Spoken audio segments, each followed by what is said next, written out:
रमजानुल मुबारक के बाबरकत महीने में आम अशिया के साथ साथ खास अशिया की खरीदारी भी बढ़ जाती है। माह मुकद्दस में मिसवाक और इतर की खरीदारी में गैर मामूली इजाफा रिकॉर्ड किया गया। इसके साथ साथ खूबसूरत और दीदा ज़ेब जाए नमाज की मांग भी बढ़ गई।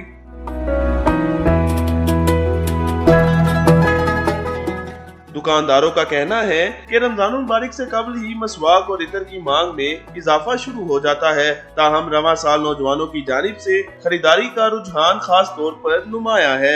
जैसे जैसे रमज़ान आते हैं तस्बीहें, टोपियाँ वगैरह, रुमाल, उसके बाद जान नमाज वगैरह ख़रीदने के लिए लोग आए जाते हैं और ये एक अच्छी रवायत है। रमज़ान शरीफ में अल्हम्दुलिल्लाह फ़र्क पड़ता है, सेल का भी फ़र्क पड़ता है, गाहक ज़्यादा होते हैं, खरीदो फरोख्त करते हैं, सेल में फ़र्क पड़ता है, लोग लेते हैं अल्हम्दुलिल्लाह। शहरियों का कहना है कि माह रमजान बरकतों का महीना है। इस महीने में मुसलमान ज्यादा से ज्यादा सवाब हासिल करने की कोशिश करते हैं।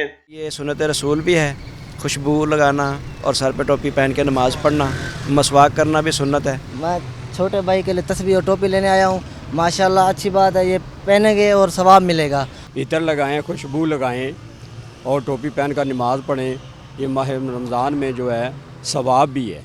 ये बढ़ता हुआ रुझान न सिर्फ इबादत से वाबस्तगी को जाहिर करता है बल्कि सुन्नत नबवी की पैरवी के जज्बे को भी उजागर करता है। कैमरामैन सलीम जानी के साथ सयाम अहमद, 365 न्यूज़, लाहौर।